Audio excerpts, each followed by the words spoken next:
In the small town of Dalton, Georgia, where the mornings smell of dew and hay, lived a man named Joe Carter.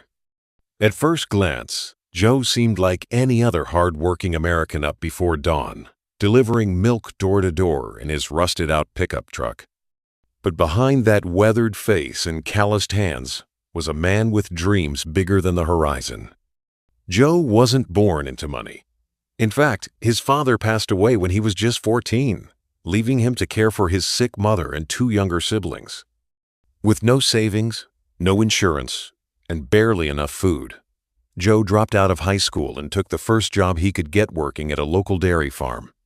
It was grueling work, cold mornings, long hours, and back-breaking labor. But Joe never complained. He believed something most people around him didn't. This wasn't the end, it was the beginning. By the time he was 22, Joe had saved enough to buy a second-hand milk truck.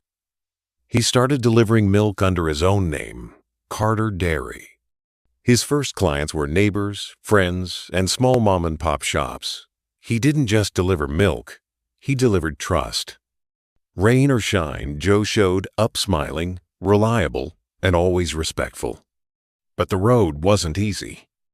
Larger corporations began undercutting his prices. His truck broke down more than it ran, and at one point he almost lost his business when a storm wiped out the cows at his supplier's farm. Joe stood at the edge of giving up more times than he could count. But instead of quitting, he leaned in.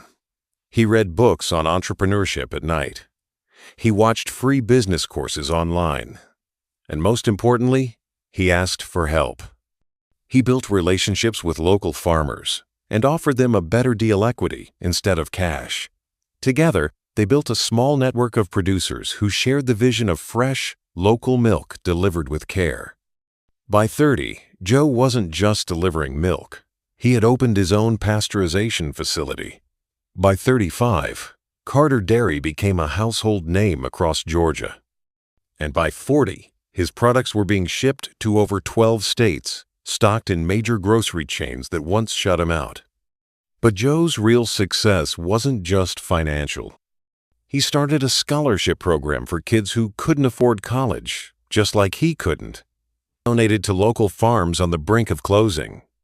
And every employee at Carter Dairy, from drivers to accountants, had access to full health care and a pathway to ownership in the company. Joe Carter went from a dropout milkman to a multi-million-dollar dairy mogul, not because he had it easy, but because he refused to let struggle define him.